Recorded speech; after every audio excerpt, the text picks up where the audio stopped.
नमस्कार दोस्तों, मेरा नाम है विमल सिंह। बालाजी स्टडी अड्डा में आपका स्वागत है। बीटीसी डीएलएड चतुर्थ सेमेस्टर के जैसे कि पेपर आपके कल 9 नवंबर 2020 से प्रस्तावित हैं। तो आज तारीख है 8 नवंबर की।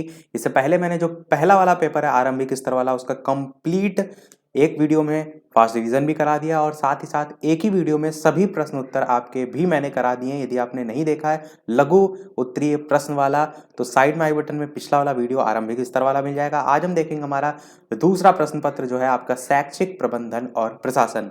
देखिए, फास्ट रिवीजन भी हम इसका देख चुके हैं, पर प्रश्न उत्तर देखने से क्या होता है, प्रीवियस ईयर देखने से क्या होता है, चीजें पता चलती हैं कैसी कैसी पूछी गई हैं और कैसे प्रश्न पूछे जा सकते हैं। थ्योरी तो आपने सब पढ़ ली, पर जब वो प्रश्न के रूप में लिखा होता है तब भी समझना जरूरी है। इसलिए हम पूरे कोर्स के जो है जितने भी प्रश्न बन सकते हैं सब जो है वो देखेंगे। चलिए शुरू करते हैं और एकदम फास्ट हम चलेंगे ताकि कम समय में आप ज्यादा चीजें रिवाइज कर सकें, क्योंकि यहाँ पर जो पेजेस हैं काफी ज्यादा हैं।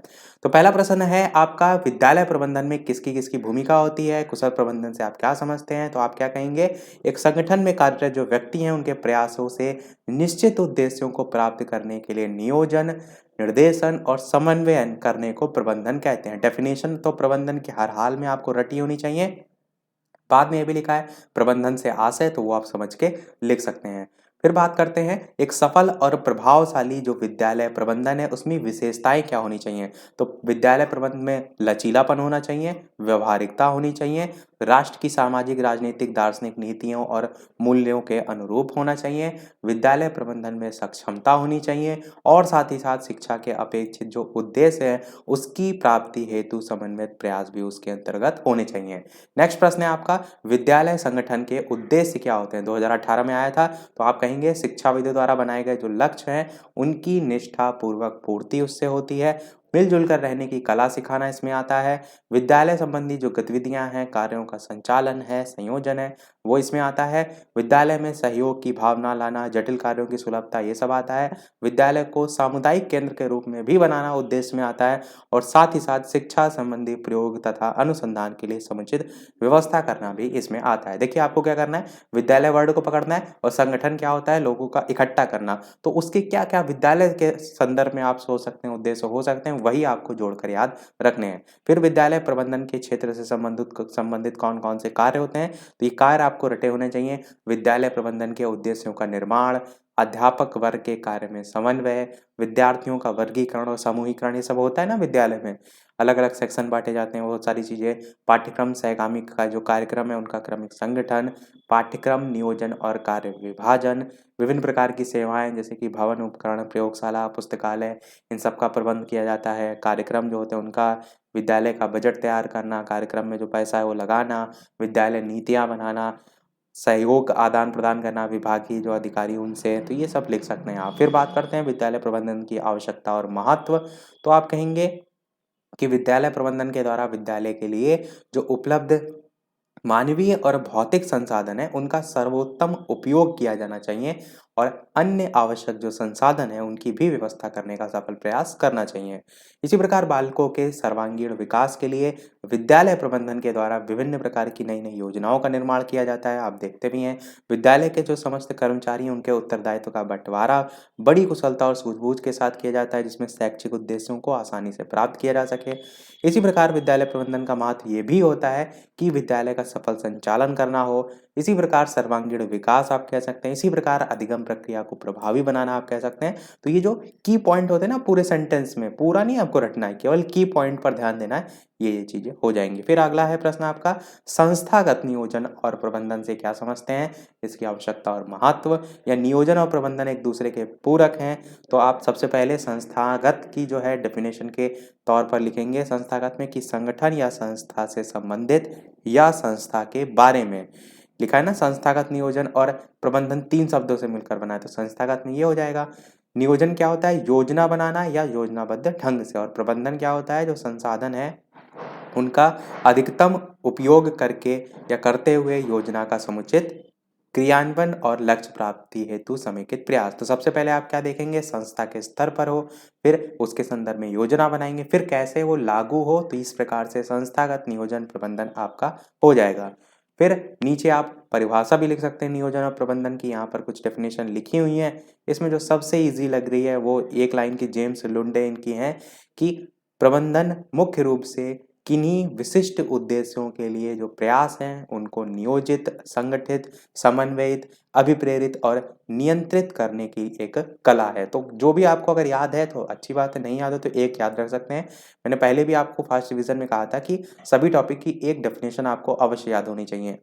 संस्थागत नियोजन और प्रबंधन की आवश्यकता और महत्व आप लिख सकते हैं अलग-अलग क्षेत्रों में, जैसे कि संस्था विद्यालय के सदस्यों में उत्तरदायित्व की भावना का विकास करता है, वातावरण की स्थापना में सहायता मिलती है, शैक्षिक लक्ष्यों की प्राप्ति संभव होती है, संस्था के जो कार्य हैं उसमें सुधार और गुणवत्ता में वृद्धि होती है, समय, धन और श्रम की बचत होती है। इसी प्रकार सामंजस्य स्थापित करने में सहायक, बेहतर सदुपयोग इससे होता है जो उपलब्ध संसाधन है। तो ये बेसिक पॉइंट है। अगला है शैक्षिक प्रशासन से आप क्या समझते हैं, 2019 में आया था। तो आप कहेंगे जिसके अंतर्गत शिक्षा के लक्ष्यों की प्राप्ति के लिए नियोजित व्यक्ति जो है वो सुव्यवस्थित रूप में उपलब्ध जो संसाधन है उनका अधिकतम प्रयोग करते हुए सहयोग पूर्वक कार्य करता है। यद्यपि शिक्षा प्रशासन सामान्य प्रशासन या लोक प्रशासन का एक अंग है, परंतु शिक्षा प्रशासन अन्य प्रशासन से थोड़ा भिन्न है, चूंकि इसका उद्देश्य मान्य जो मूल्य है उनको प्राप्त करना होता है और मानवीय कुशलता का अधिक से अधिक विकास इसके द्वारा किया जाता है। तो मेन है आपको इसी के बारे में बताना था शैक्षिक प्रबंधन के। फिर प्रबंधन की प्रकृति कैसे होती है, तो आप कहेंगे प्रकृति बदलती रहती है। पहले प्रबंधन तथा स्वामित्व का अर्थ में प्रयोग करते हैं, आज तकनीकी रोल में इसका देखते हैं, जैसे कि प्रबंधन कला विज्ञान है और एक अध्ययन का क्षेत्र भी है, विकास का साधन है।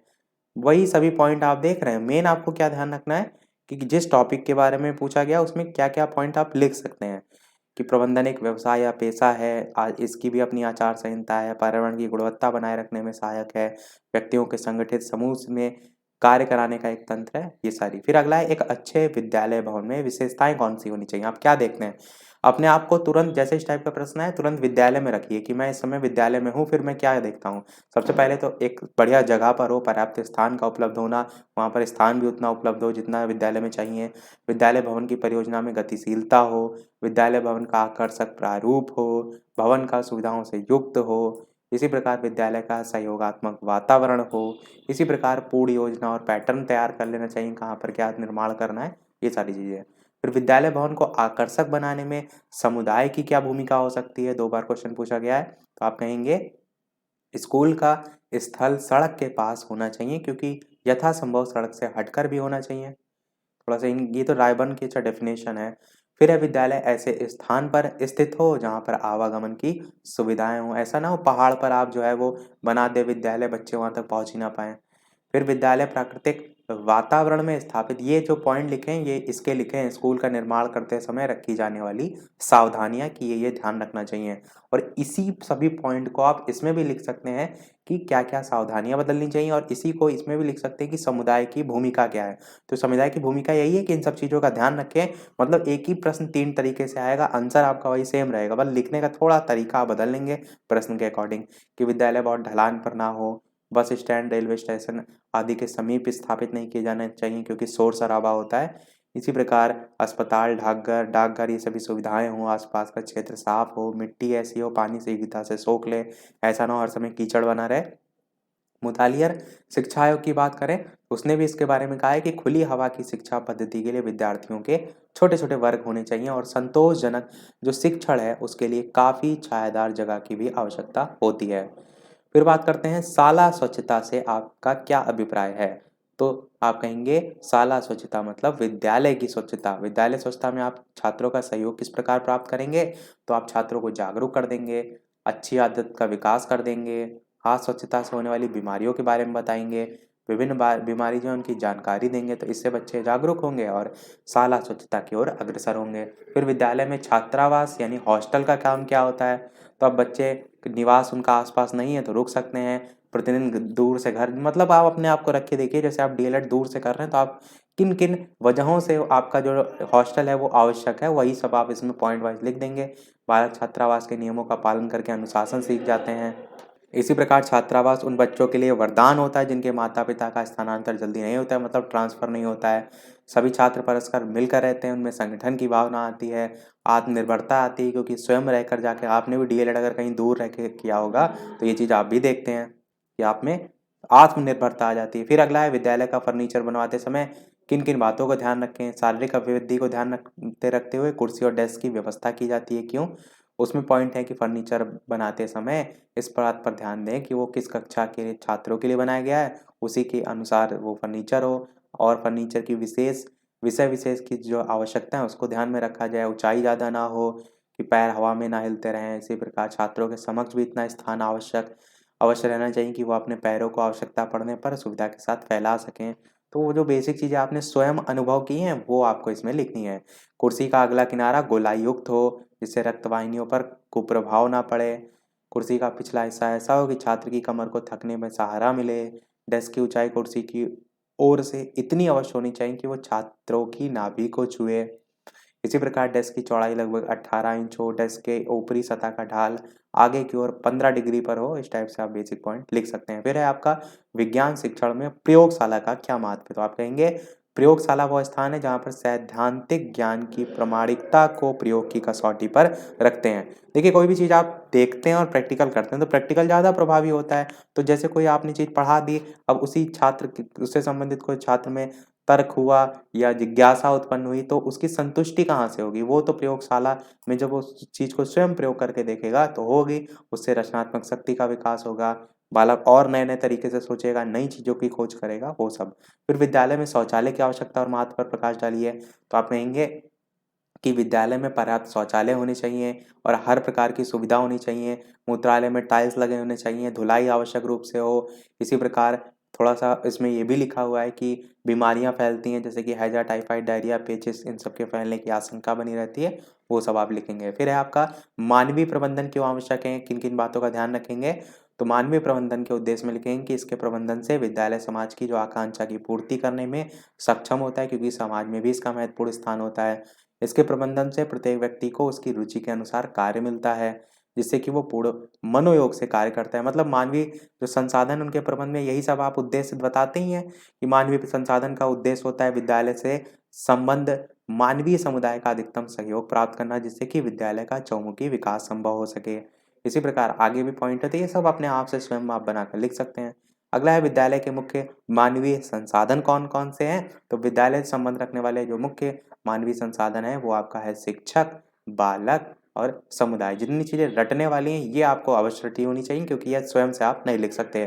फिर बात करते हैं मानवीय संसाधन में शिक्षक की क्या भूमिका होती है? तो आप क्या कहेंगे कि जिसमें शिक्षक छा या विद्यालय संगठन व संरचना है जिसमें शिक्षक, छात्र, प्रधानाध्यापक, कर्मचारी सभी अपनी महत्वपूर्ण भूमिका रखते हैं और इन सभी के प्रयासों से ही तो विद्यालय की गतिविधियाँ संचालित होती हैं। तो मानवीय संसाधन में शिक्षक की इसी प्रकार भी आप भूमिका निभाएँगे कि जहाँ जितना योगदान छात्र का है, उतना ही प्रधानाचार्य का है, उतना ही शिक्षक का है। तो योजना बनाने में जितना ध्यान देंगे उतनी सफल होगी, बेसिक चीज़ें हैं। फिर है अध्यापक के क्या उत्तरदायित्व होते हैं?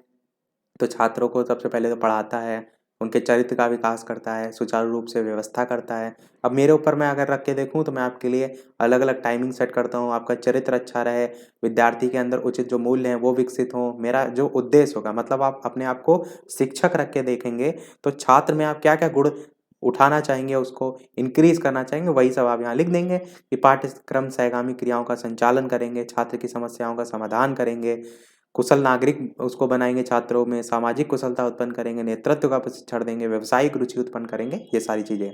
फिर विद्यालय प्रबंधन में बच्चों की क्या भूमिका होती है? तो बच्चों की भी तो भूमिका होती है, कक्षा में शिक्षक की मदद करते हैं।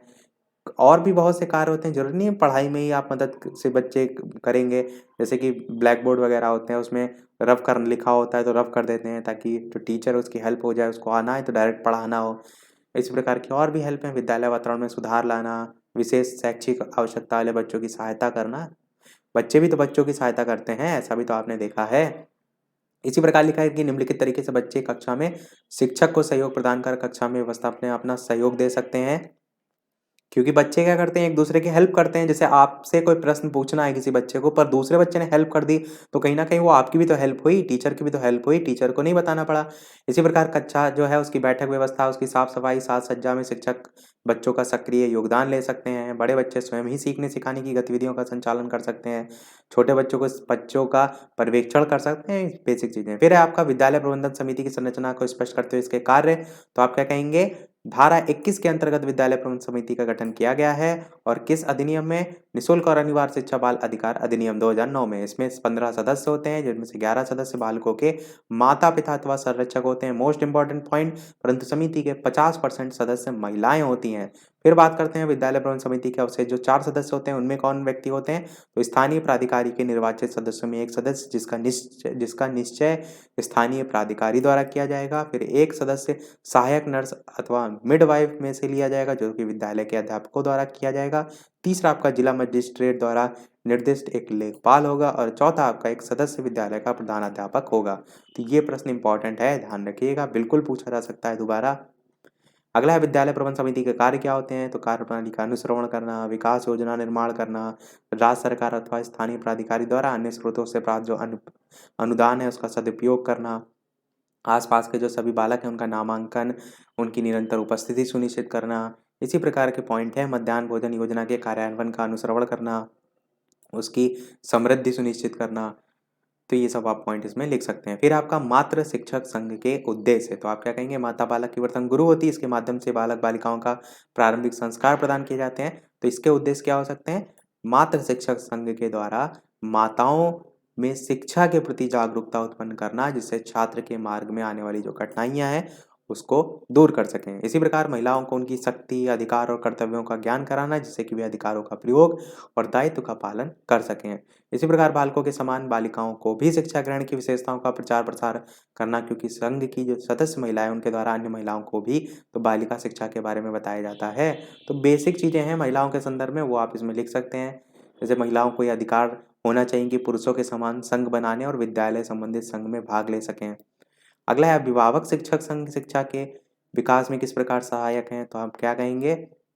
जैसे ऊपर आपने महिला शिक्षा संघ में देखा, सेम वही पॉइंट है, बस यहाँ पर आप अभिभावक शिक्षक संघ को जोड़ देंगे कि हमारे देश में शिक्षा व्यवस्था में समस्या का हल केवल सरकारी जो प्रयत्न है उनसे संभव नहीं हो पाता। इन समस्याओं का हल ढूंढना तब संभव है जब तक समाज के सभी अभिग्रहण सहयोग ना करें, और शिक्षा की गुणवत्ता में अभिभावक और अध्यापकों की महत्वपूर्ण भूमिका होती है। इन्हीं को लेकर आप लिख देंगे।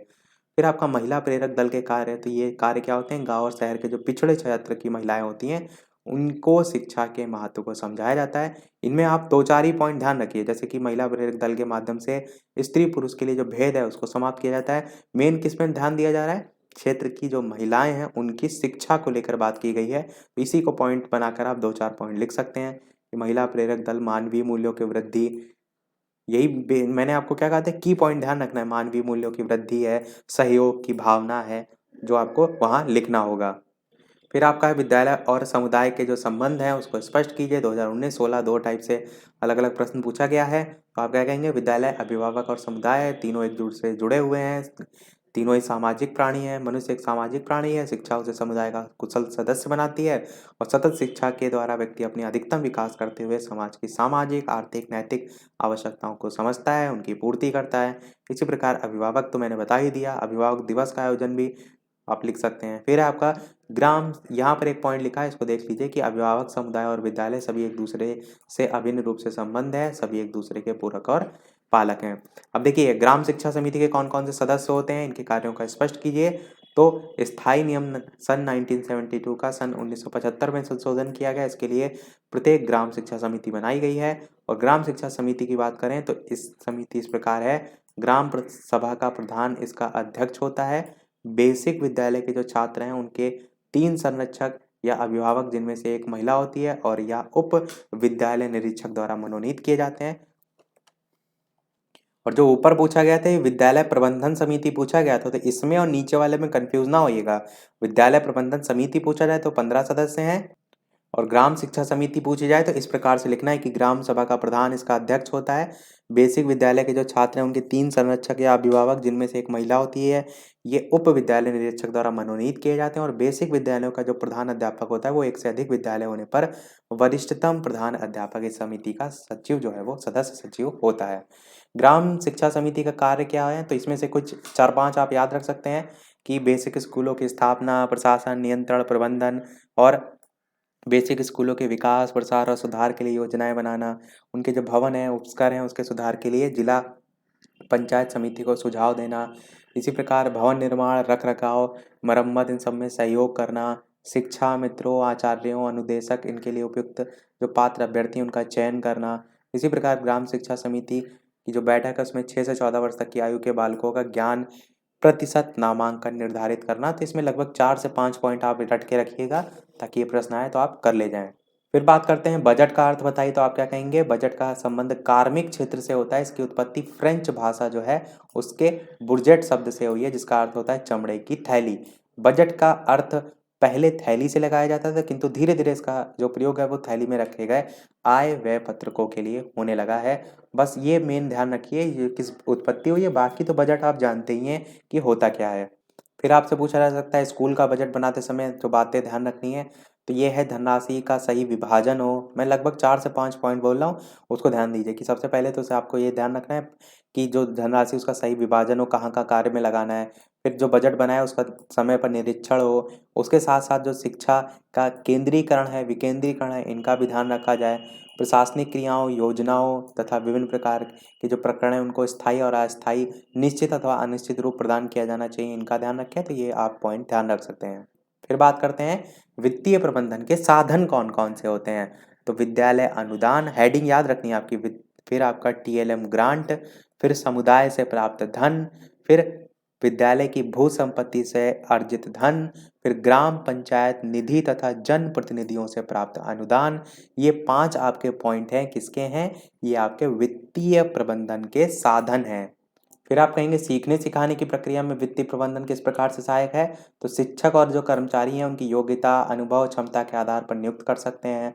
आय व्यय से संबंधित एक निर्धारित अवधि के लिए वित्तीय योजना तैयार कर सकते हैं।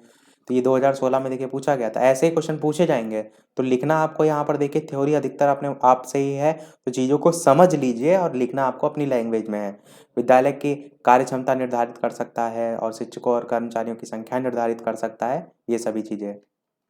फिर अगला पॉइंट है या प्रश्न है कक्षा कक्ष प्रबंधन के उद्देश्य। तो केवल इतना समझिए शिक्षक के लिए कक्षा कक्ष प्रबंधन की जो प्रक्रिया है उसका ज्ञान सबसे ज़्यादा आवश्यक होता है, क्योंकि कक्षा कक्ष प्रबंधन के अंतर्गत शिक्षक और जो शिक्षार्थी है उसकी अहम भूमिका होती है, कैसे वो सारी चीज़ें मैनेज करे और इससे क्या उद्देश्य होते हैं। वातावरण का निर्माण होगा, सरल और प्रभावशाली शिक्षण होगा, चहुमुखी विकास होगा, सर्वांगीण विकास होगा, वही सारी चीज़ें। फिर आपका है अगला प्रश्न शिक्षण अधिगम सामग्री। तो पहले नॉर्मल पढ़ाया जाता था, अब विभिन्न प्रकार की शिक्षण अधिगम सामग्री यूज़ की जाती है। क्यों? ताकि बच्चे इंटरेस्ट लें, छात्रों में रुचि उत्पन्न हो, ध्यान आकर्षित हो और उनका जो शिक्षण है, अधिगम है वो प्रभावी हो, स्थायी हो, वही सारी चीज़ें। अगला है अनुशासनहीनता के निवारण हेतु अपने विचार। तो अनुशासन बनाए रखें उसके लिए क्या-क्या आप कर सकते हैं? छात्र में प्रेम, सहानुभूति बना रहे, नेतृत्व की सफल क्षमता उनमें होनी चाहिए ताकि लड़े नहीं, ये सारी चीज़ें बेसिक हैं। फिर आपका है शिक्षण कार्य में जो शैक्षिक गतिविधियाँ हैं उनसे क्या अभिप्राय होता है? तो आप कहेंगे आजकल शैक्षिक गतिविधियाँ सभी विद्यालयों में अपनाई जा रही हैं, जैसे वाद विवाद, नाटक, पिकनिक और शैक्षिक भ्रमण, अभिरुचि प्रदर्शन, छात्र परिषद, खेलकूद संबंधी क्रियाएं हो गया, सांस्कृतिक कार्यक्रम हो गया, ये सभी। और प्रश्न में ये भी लिखा है ना कि सोधारण स्पष्ट कीजिए, तो यहाँ पर इस टाइप से लिख भी सकते हैं। राष्ट्रीय पर्व, गणतंत्र दिवस पे अलग अलग आयोजन होते हैं, गांधी जयंती, वाद विवाद, भाषण। फिर शिक्षण अधिगम सामग्री प्रबंधन के उद्देश्य, ये तो मैंने ऊपर ही बताया कि बच्चों की गुणवत्ता का विकास हो, उनका अधिगम प्रभावी हो, बच्चे इंटरेस्ट लें, शिक्षण सामग्री और ज़्यादा यूज़ होगी तो बच्चे ज़ाहिर सी बात है इंटरेस्ट लेंगे। तो वो सब क्या थे? उद्देश्य थे। पर यहाँ पर एक छोटा-सा वर्ड जोड़ दिया गया प्रबंधन। तो प्रबंधन का मतलब क्या है? कैसे वो जो आपकी शिक्षण अधिगम सामग्री उसकी व्यवस्था की जाए। तो ये पॉइंट यहाँ पर समझिए, ये वाला 5वां कि प्रबंधन में जो प्राप्त अनुदान धनराशि है उसके सदुपयोग पर विचार किया जाए। प्रबंधन तो हम तभी करते हैं जैसे आपके यहाँ किसी की शादी है, आपके घर में किसी की, तो आपके पास जैसे 1 लाख रुपए है, तो आपको क्या करना है उसी 1 लाख रुपए में पूरी शादी निपटानी है, एक अज़्यूम करके मैं बता रहा हूँ।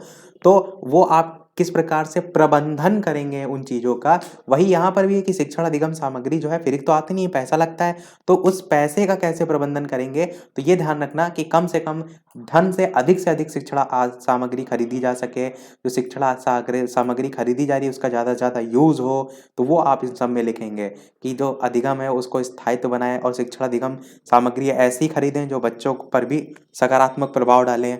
अगला प्रश्न देखते हैं कक्षा कक्ष प्रबंधन की जो प्रक्रिया है उसमें कौन-कौन से तथ्यों का प्रबंधन आवश्यक होता है? तो आप कहेंगे वातावरण का ध्यान रखें, उचित देखिए वर्डिंग को समझिए, कभी भी प्रश्न आप नहीं गलत करेंगे। कक्षा कक्ष की बात की जा रही है, एक क्लास की बात की जा रही है, प्रबंधन की बात की जा रही है, मतलब कक्षा कक्ष से संबंधित कौन कौन से आप प्रबंधन तैयारियां या एडजस्टमेंट करेंगे, उनमें कौन कौन से तथ्यों का प्रबंधन आवश्यक होता है। आप देखिए कक्षा कक्ष में सबसे पहले तो आप यही देखते हैं वातावरण कैसा है, अच्छा सही आकार है कि नहीं, ऐसा तो नहीं बहुत छोटा है, बच्चे हैं वहाँ ज़्यादा हैं, उचित बैठक व्यवस्था है, उचित प्रकाश है, उचित शिक्षण विधि का यूज है, अनुशासन है, शिक्षण अधिगम सामग्री का यूज है, छात्र सहभागिता है, पृष्ठ पोषण मतलब होता है फीडबैक, मतलब बच्चे या टीचर जो है जिसने कोई चीज पढ़ाई तो उसने कैसा पढ़ाया, बच्चे फीडबैक देंगे। तो इसी चीज को और भी जगह यूज करते हैं, तो फीडबैक भी तो जरूरी होता है हर चीज में। कोई कंपनी अपनी सर्विस देती है वो फीडबैक मांगती है, फ्लिपकार्ट अमेजोन कुछ चीज खरीदते हैं वो फीडबैक मांगते हैं ताकि वो उचित सुधार कर सकें जो चीज उसमें कमी है।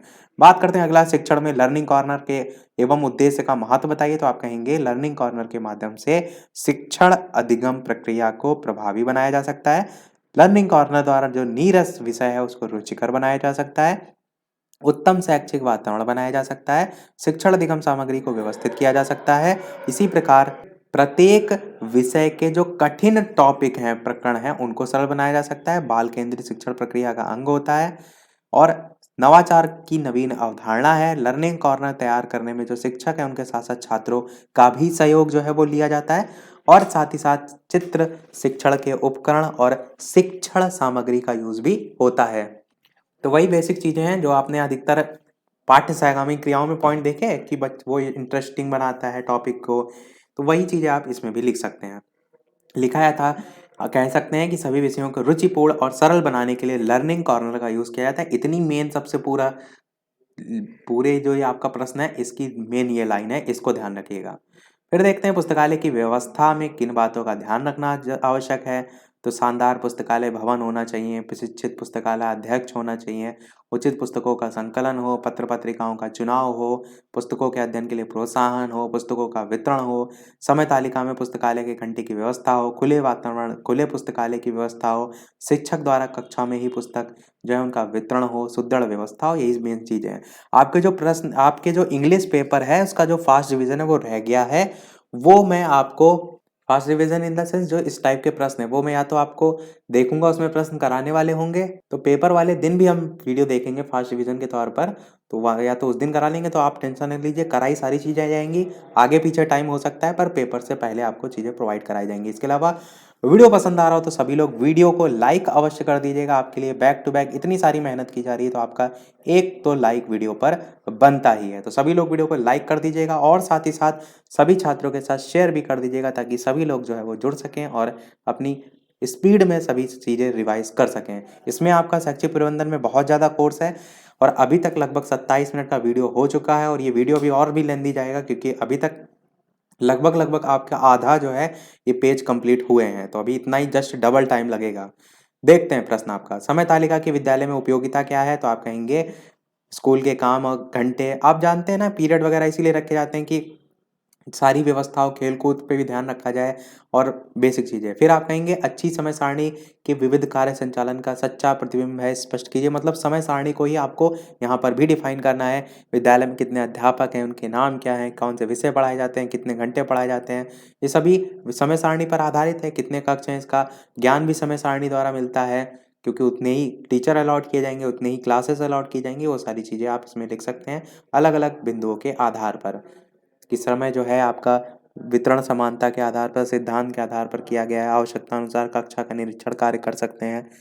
फिर है आपका समय सारणी के दो सिद्धांत, तो दो सिद्धांत में आप कहेंगे यहाँ पर अलग अलग पॉइंट लिखे हैं, वही ऊपर ही वाले पॉइंट आप लिख सकते हैं कि आपको किस स्तर के लिए समय तालिका बनानी इसमें ध्यान रखना चाहिए, और समय तालिका के निर्माण करते समय विषय के कठिनाई स्तर का भी ध्यान रखना चाहिए। कुछ विषय ऐसे होते हैं ना जिन पर सप्ताह में अधिक जो आपके कालांश मतलब क्या है, जितने पीरियड की बात की उसकी व्यवस्था की जा सकती है, तो टॉपिक कौन सा है, किस क्लास की अधिक आवश्यकता है, उसके आधार पर ही सब निर्धारित किया जाता है। आपको ये सब चीज़ें अपने ऊपर रख के देखनी। जब आप स्वयं विद्यालय में पढ़ते थे तब आप क्या अनुभव करते थे कि विज्ञान और जो क्राफ्ट विषय उनमें लगातार कम से कम 2 कालांश होने चाहिए, खेल कूद का भी समय होना चाहिए, प्रैक्टिकल भी सारी चीज़ें होनी चाहिए, जो पीरियड हैं उनके बीच में जो आपका जो भोजन का समय होता है, लंच का समय होता है, वो इतना होना चाहिए कि बच्चे कर लें, ऐसा ना हो 10 ही मिनट रखा गया। तो ये यही सब आपको इसमें बना के लिखना है। अगला है पाठ्यसहगामी क्रियाओं से आशय क्या होता है? तो ये होता है एक्स्ट्रा करिकुलर एक्टिविटीज़। इतना सा समझ गए होंगे आप, क्योंकि बेसिक वर्ड आप यूज़ भी बहुत करते हैं कि पढ़ाई के साथ-साथ और सारी क्रियाएँ, ताकि बच्चों में और ज़्यादा क्रिएटिविटी आए। फिर आप कहेंगे कि विद्यालय में आयोजित किए जाने वाले किन्हीं 4 पाठ्य सहगामी क्रियाओं का वर्णन करते हैं, उनके महत्व। तो ये पाठ्य सहगामी क्रियाकलाप लिखे हुए हैं, इनको रट लीजिए।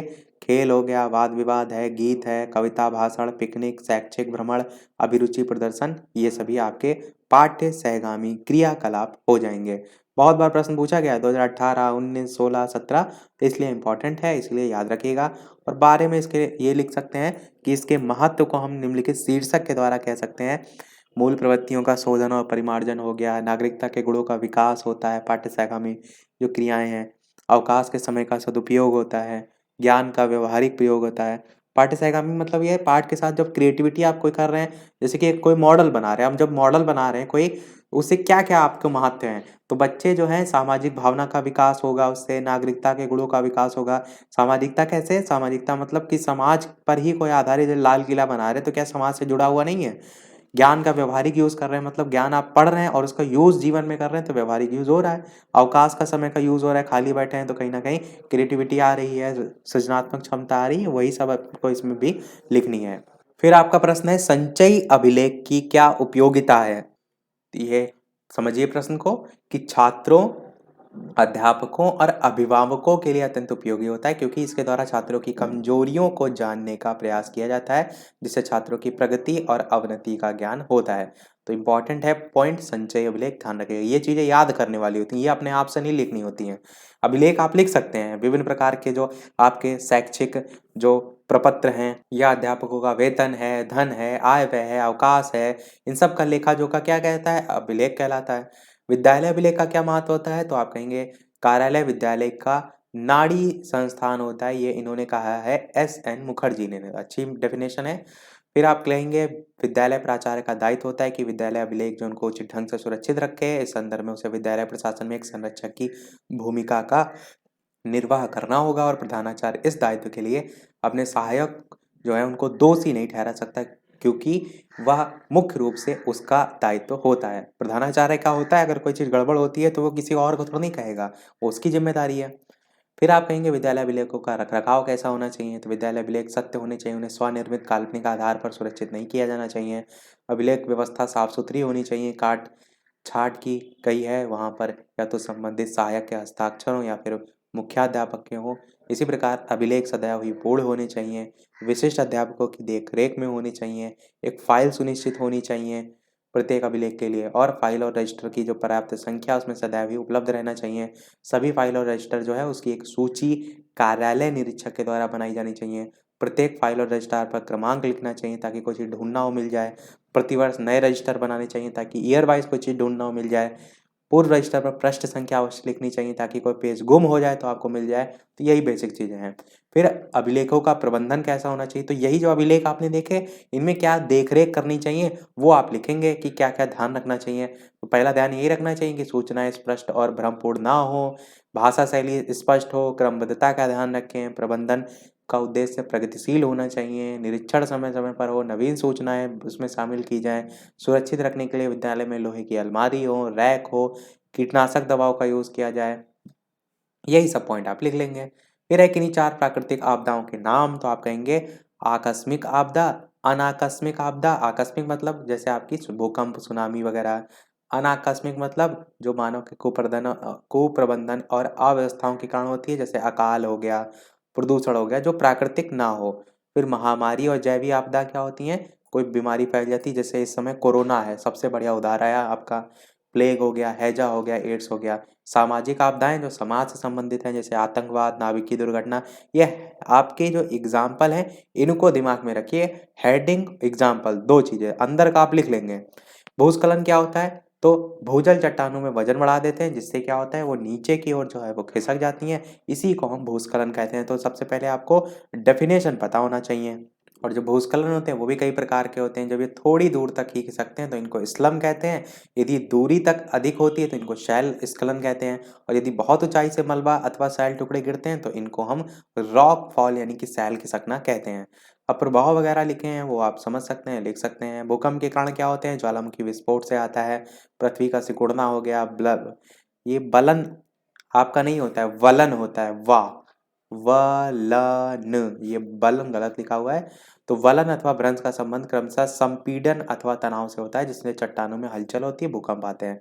इसी प्रकार भूसल्टन हो जाएगा। इसी प्रकार कृत्रिम भूकंप हो जाएगा। कृत्रिम भूकंप क्या होता है? जैसे आपकी कोई वो आपकी सुरंग वगैरह जैसे खोदी जाती है, वो एक रीजन में आता है। रेलों के चलने से, कारखानों में भारी मशीनों के चलने से पृथ्वी में कंपन होता है और अन्य कारण हो जाएंगे। फिर आप कहेंगे चक्रवाती तूफान के प्रकार बताइए, होता क्या है? तो चक्रवाती तूफान वही होता है भंवर की भांति अस्थिर और परिवर्तनशील हवाओं के वायुमंडलीय भंवर, जिनके केंद्र पे निम्न वायुदाब और केंद्र के बाहर जो है वो उच्च वायुदाब होता है, चक्रवात कहलाता है।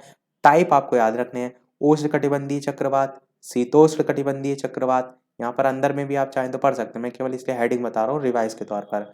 शीतोष्ण चक्रवात जो है इनको भी 3 भागों में बांटा गया है, तापीय चक्रवात, गतिक चक्रवात और प्रवासी चक्रवात। इनकी विशेषताएं क्या होती हैं?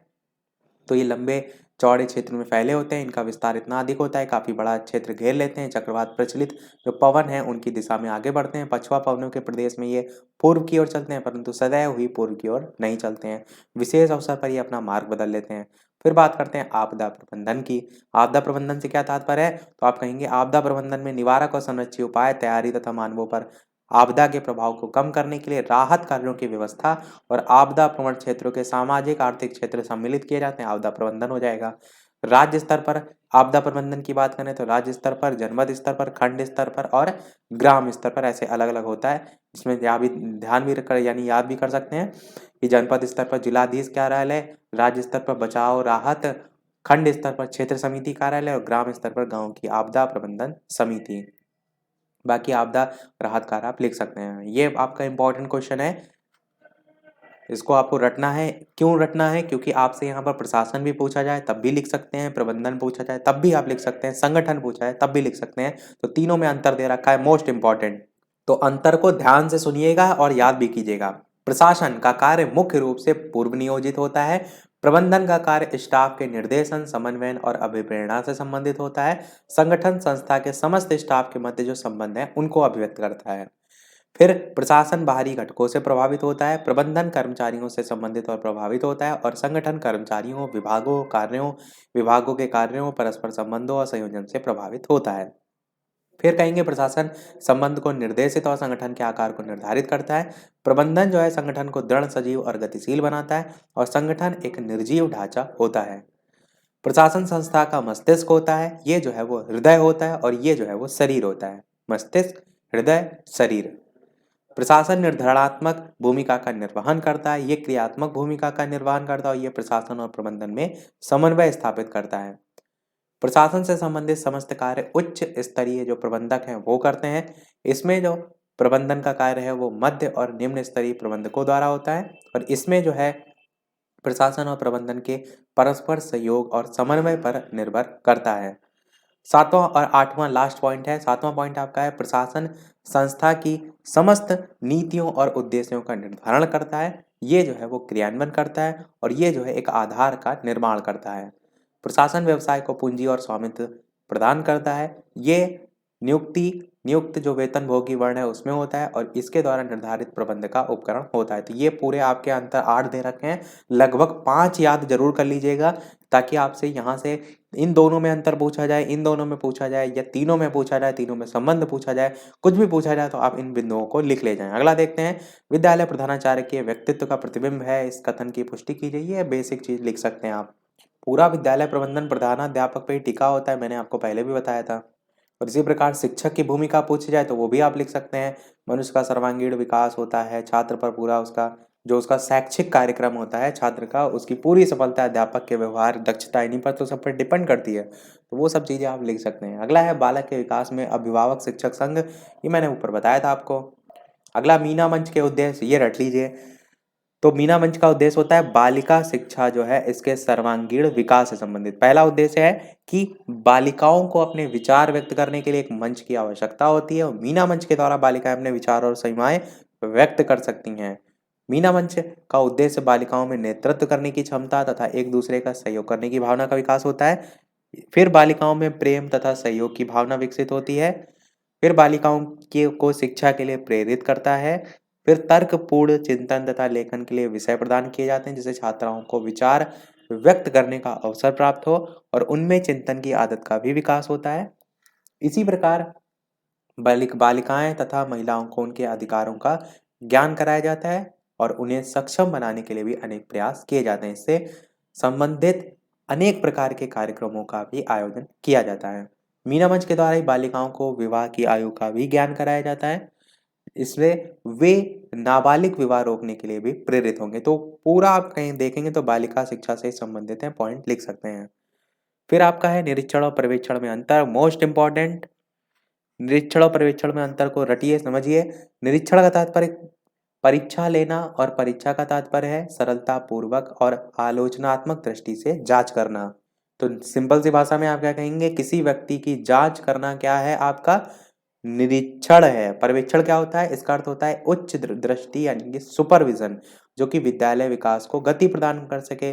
पर्यवेक्षक का काम स्कूलों का मार्गदर्शन करना होता है और साथ ही समस्याओं का समाधान करना होता है जिनके पर्यवेक्षक की जिम्मेदारी उन पर होती है। तो ये लास्ट वाला पॉइंट दोनों जो है इसमें ध्यान रखिएगा कि स्कूलों का मार्गदर्शन करना और किसी व्यक्ति की जांच करना आपका निरीक्षण। तो 2 साल देखिए पूछा गया लगातार। फिर बात करते हैं विद्यालय पर्यवेक्षण। तो डेफिनेशन तो हमने देख ली, पॉइंट आप याद रख सकते हैं इसके उद्देश्य से। यही सब आपके उद्देश्य हो जाएंगे कि छात्र कर्मचारियों की समस्याओं से परिचित होना, प्रशासनिक ढांचे जो है उससे उत्पन्न दोष का उन्मूलन करना, सेवारत जो प्रशिक्षण कार्यक्रम है उनको नियमित रूप से आयोजित करना, यही सब पॉइंट हैं। फिर आपसे अगर पूछा जाए कि विद्यालय में पर्यवेक्षण की आवश्यकता क्या होती है, तो जैसे अध्यापक की आवश्यकता थी वही पर्यवेक्षक की भी आवश्यकता होती है। और वही आप पॉइंट वाइज लिख सकते हैं कि पर्यवेक्षण के द्वारा ही विभिन्न स्थलों में स्थित जो विद्यालय है उसमें संपर्क स्थापित किया जाता है।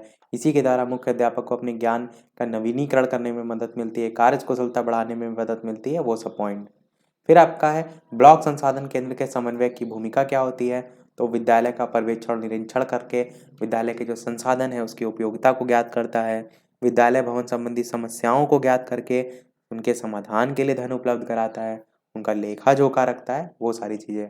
फिर आपका है बेसिक शिक्षा अधिकारी की भूमिका बताइए विद्यालय प्रबंधन में। तो आप कहेंगे इसकी नियुक्ति ब्लॉक स्तर पर की जाती है। ब्लॉक के संसाधन की प्रबंधन व्यवस्था में सहायक बेसिक शिक्षा अधिकारी की महत्वपूर्ण भूमिका होती है और पॉइंट तो आप लिख सकते हैं। फिर आपका most important point, most important question वो है प्राथमिक शिक्षा के संबंधित अभिकरण कौन कौन से हैं। तो ये नाम ध्यान रखिए। एनसीईआरटी फुल फॉर्म भी आपको याद रखनी है, national council for educational research and training. फिर दूसरा आपका एनसीटीई, हिंदी और इंग्लिश दोनों में नाम याद रखिएगा। तीसरा है राष्ट्रीय शैक्षिक प्रबंधन और प्रशासन संस्था जिसे हम न्यूपा कहेंगे। फिर है इंदिरा गांधी राष्ट्रीय मुक्त विश्वविद्यालय इग्नू और पांचवा है आपका राष्ट्रीय मुक्त विद्यालय शिक्षा एनआईओएस। तो आपसे क्या पूछा जाएगा, प्राथमिक शिक्षा के संबंधित अभिकरण। तो ये ध्यान रखिएगा पांचों नाम। फिर यहाँ पर एक एक के बारे में पूछ लिया गया, जैसे एनसीईआरटी सबसे पहले इसके कार्य पूछ लिए गए। तो आप जानते हैं पाठ्यक्रम निर्माण, पाठ्य पुस्तकों का निर्माण, शिक्षण विधियों को विकास, समस्याओं को समझना, उनका हल करना, जो सेवारत और सेवारत पूर्व हैं उनके प्रशिक्षण कार्यक्रम की रूपरेखा तैयार करना, जवाहर नवोदय विद्यालय प्रवेश परीक्षा का संपादन करना, केंद्रीय विद्यालय वो सब परीक्षा होती है, वो सब आप इसमें लिख सकते हैं। फिर आपका है क्षेत्रीय शिक्षा संस्थान। तो इतना सा ध्यान रखिए कि क्षेत्रीय शिक्षा संस्थान जो है वर्तमान में इनकी संख्या 5 है, अजमेर, भोपाल, भुवनेश्वर, मैसूर और शिलोंग में। और ये जो है वो जो सेवारत शिक्षक हैं उनके लिए अभिनव पाठ्यक्रम रिफ्रेशर कोर्स जो है वो चलाते हैं। यहाँ पर एनसीईआरटी जो है उसके संकलन, प्रसार और फैलाव को दृष्टिगत रखते हुए 5 पत्रिकाओं का प्रकाशन भी लिखा है। तो एक बार पढ़ लीजिए, हो सकता है पत्रिका पूछी जाए तो। Indian educational review, journal of Indian education, school science, the primary teacher और आधुनिक भारतीय शिक्षा, ये सभी एनसीईआरटी के द्वारा पत्रिकाएं प्रकाशित होती हैं। फिर आपके पूछे गए हैं राष्ट्रीय शिक्षक शिक्षा परिषद यानी कि एनसीटीई के उद्देश्य और कार्य। तो ये आप जानते ही हैं, सारे नोटिफिकेशन आपके अधिकतर सब इसी के थ्रू निकलते हैं। सभी प्रकार की शिक्षक शिक्षा संस्थाओं के लिए पाठ्यक्रम निर्धारण करना, और मानदंड संस्थाओं के लिए निर्धारण करना, न्यूनतम शैक्षिक योग्यता निर्धारित करना, सब एनसीटीई के वर्क हैं। सभी स्तर के जो सेवारत शिक्षक हैं उनके लिए कार्यक्रम का निर्माण करना, नई जो शिक्षा संस्था है उसको मान्यता देने से पहले उसका निरीक्षण करना, उनका मानदंड देखना, यही सारी बातें हैं। फिर पूछा गया आपका प्रश्न इग्नू के संदर्भ में, तो स्थापना हुई थी सितंबर 1985 में। दायित्व क्या है? देश की शिक्षा व्यवस्था में मुक्त विश्वविद्यालय को बढ़ावा देना और सुदूर शिक्षा प्रणाली प्रारंभ करने के लिए ही ऐसी प्रणाली में समन्वयन और मानकों का निर्धारण किया जाता है। बाकी मेन उसमें ऐसा है नहीं। फिर आपका है SCERT, राज्य शैक्षिक अनुसंधान और प्रशिक्षण परिषद के उत्तरदायित्व। तो इसमें क्या है? स्कूल पाठ्यक्रम में संशोधन करना, शिक्षण अध्ययन प्रणाली में अतिरिक्त निवेश करना, पृष्ठभूमि तैयार करना, प्रायोजित विभिन्न प्रकार की योजनाएं हैं, मॉनिटरिंग करना, समस्त स्तर के शिक्षक जो हैं वो सारी चीज़ें आप लिख सकते हैं। फिर SCERT के कार्य ये इंपॉर्टेंट है, ध्यान रखिए। वही यही पॉइंट आप ऊपर वाले उसमें भी लिख सकते हैं कि जैसे सेवा पूर्व और सेवारत जो प्रशिक्षण कार्यक्रम है उनका आयोजन करता है CRT। प्राथमिक और उच्च प्राथमिक जो कक्षाएं हैं उनके लिए पाठ्यक्रम, पाठ्य पुस्तकों, शिक्षक संदर्शिकाओं, उपयोगी साहित्य का विकास करता है। शोध सर्वेक्षण और नवाचार कार्यक्रम का संचालन करता है। निजी संस्थान को BTC NIT प्रशिक्षण कार्यक्रम के लिए संबद्धता प्रदान करता है। निःशुल्क और अनिवार्य बाल शिक्षा अधिकार नियमावली के अंतर्गत पाठ्यचर्या और मूल्यांकन का निर्धारण करता है। और साथ ही साथ अन्य कार्य, प्रतिभा खोज प्रतियोगिता, पर्यवेक्षण, निर्देशन, परामर्श, ये सब आप अलग अलग पॉइंट में लिख सकते हैं कि इसका ये सब भी तो कार्य होता है। यही आप NCERT में भी लिख सकते हैं, पर्यवेक्षण तो वहां भी आएगा आपका।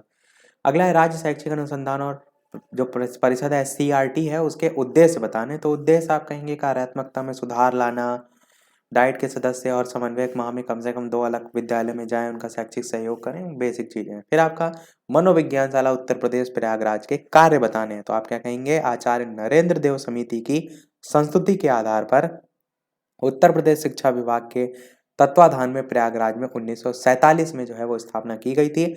जो राज्य शैक्षिक अनुसंधान और प्रशिक्षण परिषद उत्तर प्रदेश की एक इकाई मनोविज्ञान और निर्देशन विभाग, ब्यूरो ऑफ साइकोलॉजी के रूप में कार्यरत है। तो मनोविज्ञानशाला में इतना ध्यान रखिएगा, इंपॉर्टेंट है।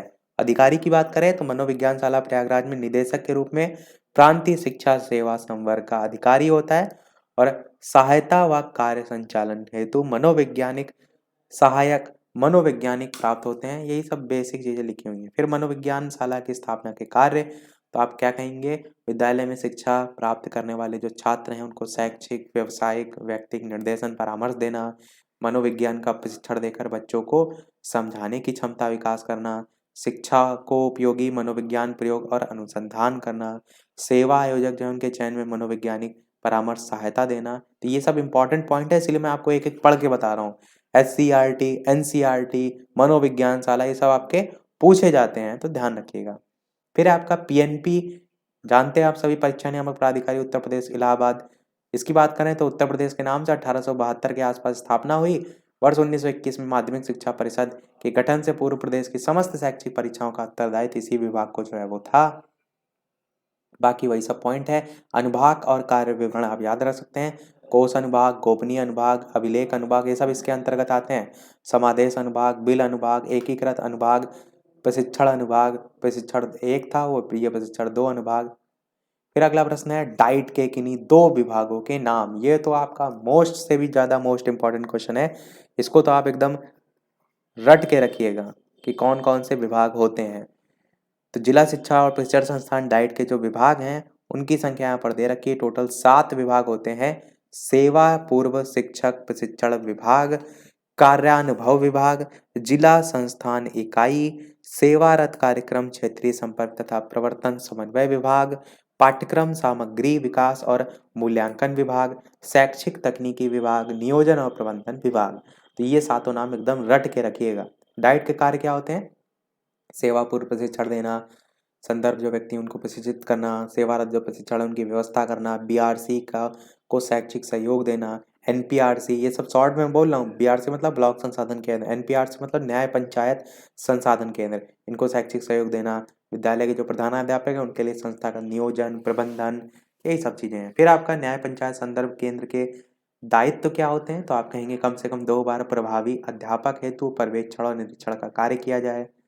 पंचायत स्तर पर शैक्षिक और शिक्षणोत्तर कार्यानुभव गतिविधि आयोजन हो, ये सब भी आप लिख सकते हैं।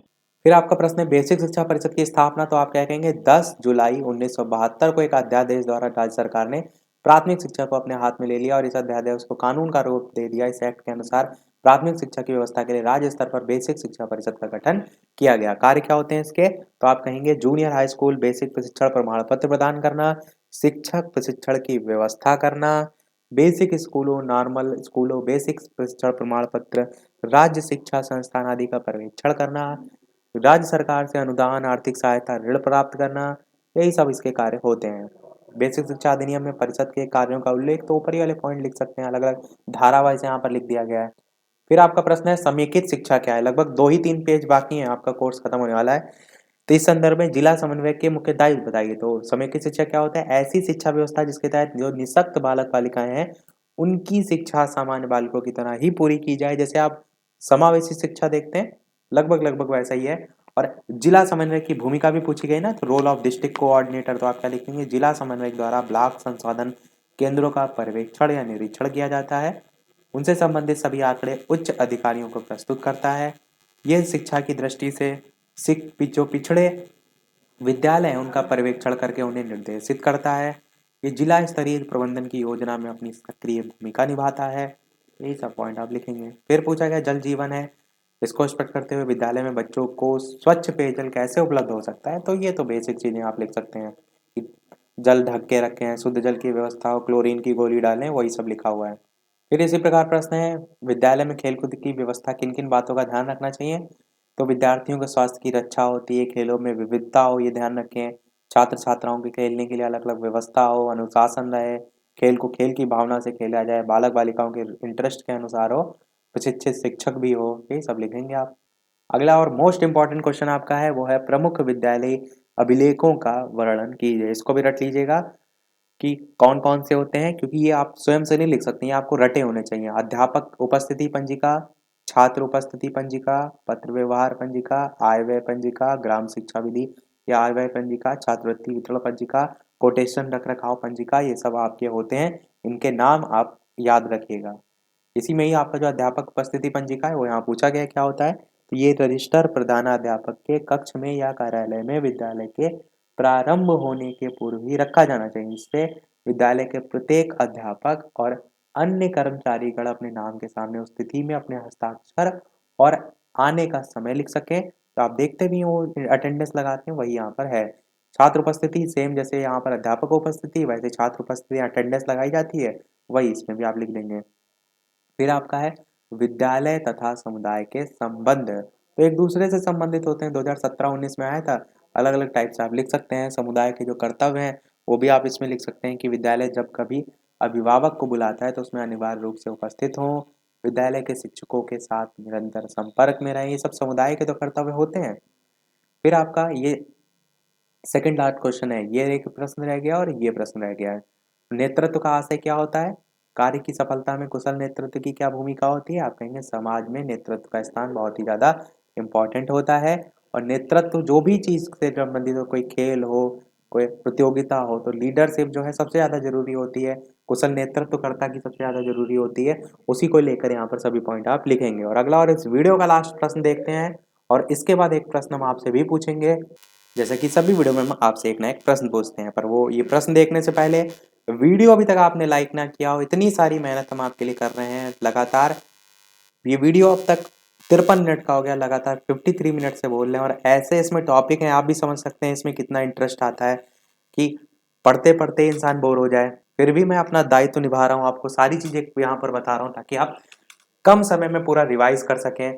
तो कहीं ना कहीं आपका भी कर्तव्य बनता है वीडियो को ज़्यादा से ज़्यादा लाइक और शेयर करने का। तो वीडियो को लाइक अवश्य कर दीजिएगा और साथ ही साथ सभी लोगों के साथ शेयर कर दीजिएगा ताकि लोग कम से कम समय में अधिक से अधिक रिवाइज कर सकें इसको। एक ये भी इसका फायदा है, जैसे कि आप विद्यालय जा रहे हैं और रास्ते में आपने बस में बैठे हैं आप या कहीं बाइक से जा रहे हैं, तो कान में लगाते लगाते लीड आप सुनते सुनते चले गए, तो वैसे भी आपकी चीज़ें रिवाइज हो जाती हैं। तो ये भी आपका हेल्प होगा। देखते हैं हमारा लास्ट प्रश्न, अध्यापक दैनंदिनी शिक्षक के कार्यों का दर्पण है, इस कथन की व्याख्या कीजिए। तो ये अध्यापक डायरी बनाई जाती है जिसमें आप देखेंगे वर्ष भर में विभिन्न कक्षाओं में पढ़ाई जाने वाली विषय सामग्री का विवरण दैनिक साप्ताहिक मासिक आधार पर होता है। समय सारणी कक्षा अनुसार और विषय अनुसार रहती है। छात्र जो है उनके नाम और पते का विवरण रहता है। शिक्षण विधियों का उल्लेख रहता है। संपूर्ण गतिविधियों का विवरण रहता है। विद्यार्थियों की प्रगति रहती है। प्रतिभाशाली छात्र जो है उनकी सूची रहती है।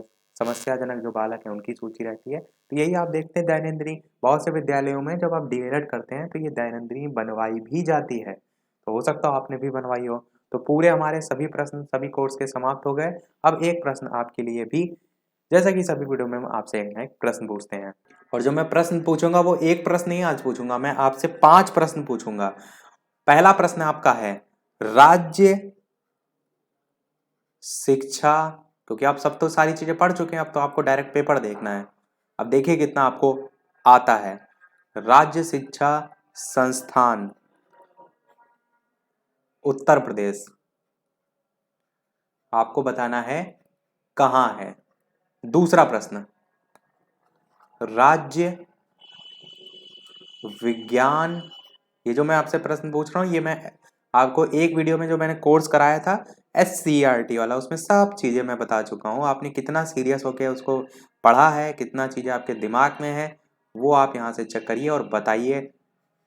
राज्य विज्ञान शिक्षा संस्थान उत्तर प्रदेश, ये आपका दूसरा प्रश्न। तीसरा प्रश्न, राज्य हिंदी संस्थान उत्तर प्रदेश। ये जो मैं आपके सब नाम लिख रहा हूँ ये सब किसके नाम है, ये SCERT जो है उसके अंतर्गत चलने वाली सहयोगी संस्थाएं हैं। यदि आपसे पूछ लिया जाए SCERT के अंतर्गत चलने वाली सहयोगी संस्थाओं के नाम लिखिए, तो ये जो मैं आपको 5 नाम लिख रहा हूँ ये आप एज इट इज जो है वो लिख देंगे।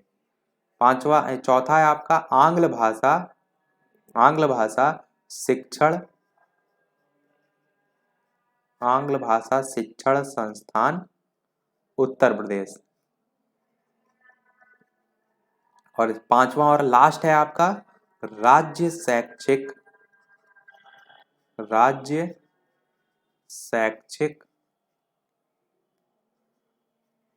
तकनीकी संस्थान, राज्य शैक्षिक तकनीकी संस्थान उत्तर प्रदेश। तो इसमें आपको क्या बताना है, नाम बताना है कि कौन कहाँ पर स्थित है। ऑप्शन में किसी भी प्रकार के नहीं दे रहा हूँ क्योंकि सारी चीजें आप पढ़ चुके हैं। अब केवल और केवल प्रश्न का समय है, तो सभी लोग केवल नाम टाइप करने हैं। मैं ऑप्शन में जैसे आपको बताऊं, जैसे कि दिल्ली आंसर है, या वैसे उत्तर प्रदेश की बात की जाए तो उत्तर प्रदेश के अंदर ही होगा। पर मेन आपको मैं एक तरीका बता रहा हूँ कि जैसे प्रश्न आपको का आंसर आपको टाइप करना है तो आप इस प्रकार से टाइप कर सकते हैं कि पहले का आंसर जो है वो गोंडा होगा या दूसरे का आंसर गौतम बुद्ध नगर होगा। तो आपको केवल 1 2 3 4 5 करके 5 नाम कमेंट में टाइप करके बताने हैं। तो इसी के साथ हमारा आज का वीडियो समाप्त होता है। सभी लोग आंसर अवश्य बताइएगा और इनके बारे में पढ़ के अवश्य जाइएगा। हर साल यहाँ से एक ना एक प्रश्न अवश्य आता है, इसके चाहे कार्य हो गए या चाहे कह सकते हैं इसके संदर्भ में कोई प्रश्न हो गया। तो आज वीडियो में इतना ही। वीडियो पसंद आया हो लाइक अवश्य कीजिएगा, चैनल पर नए हो सब्सक्राइब जरूर कीजिएगा, और पेपर सभी लोग अच्छे से अच्छा करके जाइएगा। सभी को बेस्ट विशेस अभी से एडवांस में। तो फिर मिलते हैं अगले वीडियो में नए टॉपिक के साथ। तब तक के लिए नमस्कार, थैंक यू फॉर वॉचिंग।